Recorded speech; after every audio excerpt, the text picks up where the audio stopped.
driving an early model JK with an L96 6.0 heavy-duty truck motor.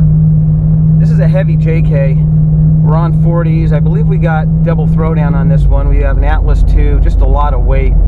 This heavy-duty truck 6.0 pulls it like nothing. This engine was designed to haul weight.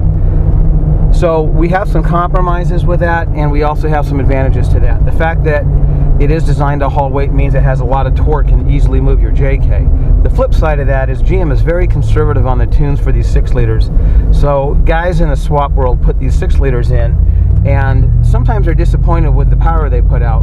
But really it has nothing to do with the engine, it has to do with the tune. Like I said, GM is extremely conservative with these engines. They know these engines are going to have a high duty cycle, meaning it's going to be more like an airplane where it's going to be in the high throttle a lot of the time, moving a lot of weight. So they had to bring back the timing and the performance enrichment to keep the economy up. The compression ratio is a little bit lower than the 6.2 engines. The combustion chamber is different, so you can run low-grade fuels. This engine does have an iron block, so it's extremely durable. It can handle the heat, it can handle the cold. It's an engine that's designed really to be abused, not maintained well, and run in the long term. And these engines can reach 300,000 miles. Now, you don't want to abuse it, you don't want to neglect it. However, this engine can handle it if you do, better than most of the other engines. The 6-liter heavy-duty truck engine is very different than the 6-liter passenger car engine like the LS2 or the L76. Those are all aluminum engines similar to the LS3. I call them the baby LS3. They use them in Australia a lot. Holden manufactures them. We put them in the GTOs and the Corvettes, and even the trucks had them, the Vortec Max, but it's a different engine. The interesting story of the L96 goes way back to the Gen 3 motors. The LQ4 and the LQ9, those were Gen 3 6-liter motors designed for the trucks. In about 2006, 2007, GM installed the 6-liter L96 in the heavy-duty new generation trucks. Back then it was called the LY6, which is essentially the same engine as the L96, it just doesn't have flex fuel capability. They also made some derivatives of this engine, like the LC8, which is a flexible fuel engine. It can run a natural gas, propane, and other alternative fuels. It has non-corrosive hardware, but essentially it's the same motor. One of the confusions about this 6-liter engine is it is a Gen 4 engine. However, it's still being put in vehicles in 17 and 18. Back in 14 and 15, when GM dropped most of the Gen 4 lineup, they didn't have a heavy-duty truck motor in the Gen 5 lineup. So they kept the 6-liter, the L96, and they continued to put it in the new production vehicles. They did change the throttle body out and switch over to Gen 5 electronics. So the new L96s are actually run on the new E92 Gen 5 controller. They did have to change the throttle body out to make it compatible with that controller. These are excellent engines. They're still in current production, which means they are available right through GM Parts Source. The 6.2 engine have higher compression and can rev out higher, so they definitely pull harder in the upper RPM range. But if you don't need that extra power, if you don't need that muscle car type performance over 400 horsepower, the 6-liter is a great engine. Like I said, off the line to about 4,000 RPM, these things are really strong. They run in regular gas. They have an iron block for durability. It's just a great motor. This build has an Atlas 2-speed Camaro SS fan. We got hydraulics on this. I think it's got double throwdown. I'd have to get out and look. Just all sorts of stuff. It's a heavy build, and this 6-liter is humming right along. Let's get back to where we left off in the last video. In the last video, we were talking about integration and myths and how these swaps are done. I think we left off where I was talking about the digital analog interface and was getting into the CAN interface. We've been working on the CAN interface since 2013. We now are using our CAN interface on several applications and most of our JK swaps. We wanted to go as non-invasive as we could. We experimented with different CAN networks to see which one had the least amount of effect. And we chose to go with the interior CAN network. Now, we still have access to the high-speed network and other networks, but the interior network does most everything that we need it to do: air conditioning, cruise control, and other functions. While the can offer significant advantages and simplicity of install, there's also some limitations. If you look at an OE manufacturer, especially since CAN has been around, CAN means controller area network. That means modules are tied together over a CAN network and can bidirectionally communicate. So if you take a simple example, let's say you had a coolant temp sensor going into your engine control module that's used for engine performance, like we did back in the 80s and 90s. That same sensor was not used to drive the gauge. The gauge had its own sensor. So we had two coolant temp sensors, one for the instrument cluster, one for the engine controller. What CAN can do is run one sensor, supply that information to one module, and then that information can be disseminated throughout the CAN network, and any module on that network can use that information. So it greatly reduces the wire count when you consider all the things that have to be interfaced. Now there's certain signals that you don't want to go over the CAN. Certain proprietary or safety signals are required to be hardwired. The DOT and the feds monitor this. Let's take a neutral safety signal, for example. When your transmission is in park, you don't want to depend on a CAN signal to allow that starter to crank. Because if you got a problem with the CAN network, you could allow that starter to crank when you don't want it to. So in general, manufacturers are required to run a hard wire from a neutral safety switch or a trans range sensor or whatever it is into the controller that handles the starting circuit. And that hardwired circuit is more reliable in general than getting a signal over the CAN. Same thing with brake signals or cruise control signals. These high priority signals, you want to make sure they remain secure.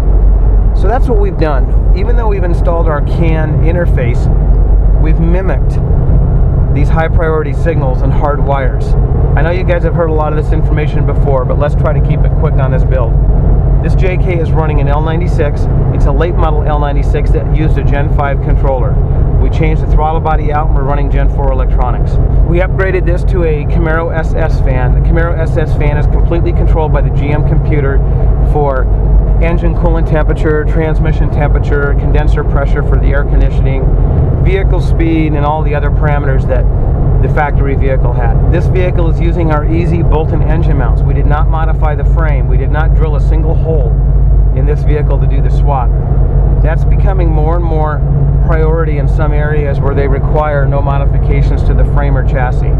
This vehicle is running our full billet accessory drive, so that all the original Jeep accessories go back on, right back where they were, so that the suspension can flex with no interference, so that you're not fighting installing the engine in tight clearances with a power steering pump, air compressor, etc. This vehicle is running a GM engine control harness. The power distribution center just plugs right in, as does the chassis and the interior harness. This is really new to the swap world and very different how we did swaps 7, 8, 9 years ago. And yes, we've been doing JK swaps for 9 years. This build is heavy. I think he's got 1 tons on this with double throwdown, 40-inch tires, Atlas transfer case, all the typical stuff, bumpers, winches. We got a heavy JK here. My guess would be somewhere between 6,000 and 7,000 pounds. Would the 6.2 engine have worked? Yeah, it would have worked awesome. But the 6-liter engine gets the job done. It's an iron motor. It doesn't look the best. But when it comes to getting the job done and hauling this JK around, it's doing an excellent job. 6-liter motors don't get the best mileage, meaning you can actually get better mileage from a 5.3 or a higher compression 6.2. But if you consider that the 6.0 moves all this weight at the speed you want to go in a way that's efficient, because if you tried to go this speed with a V6, you would get less gas mileage. How can you get better mileage? And this is something that I've been meaning to talk about.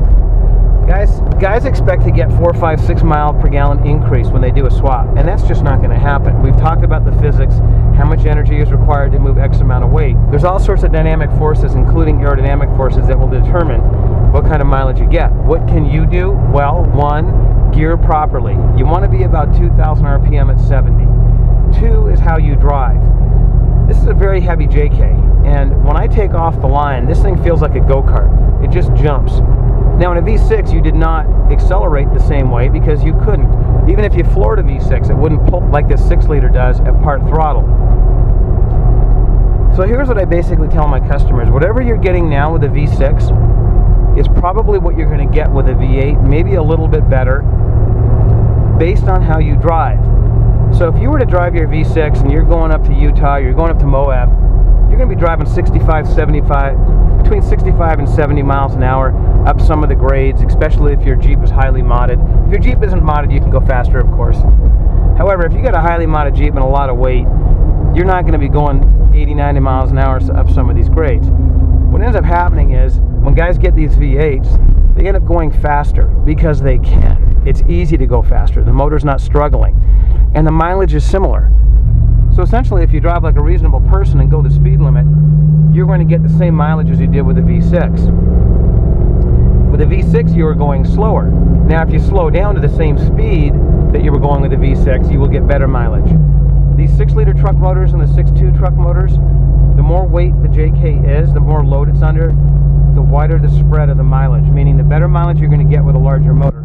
The larger motors have efficiencies, hauling heavy weights that the smaller motors don't have. So if you were to put a 6.0 or a 6.2 in a really heavy JK like this and drive it reasonably, you should see a couple of miles to the gallon increase. And I've actually had most of my customers report that.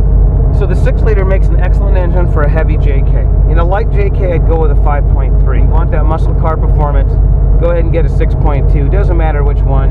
You can get a truck motor, you can get a Gen 5 even. It doesn't really matter. The 6.2 has got a lot of performance. The operating system on these 6-liters is different than the half-ton truck SUV engines. Over the years, I've learned several functional differences, especially in the transmission. Now, we've already talked about the engine and the timing and the performance enrichment. I'll say, performance enrichment is part of an operating system that when an engine's under a heavy load, it reverts into a performance mode. Basically, what happens is you go from closed loop to open loop. Closed loop means you're running off the O2 sensors. The O2 sensors are looking at the oxygen content in the exhaust. Stoichiometric is about 1.5% oxygen. You're breathing about 21% oxygen.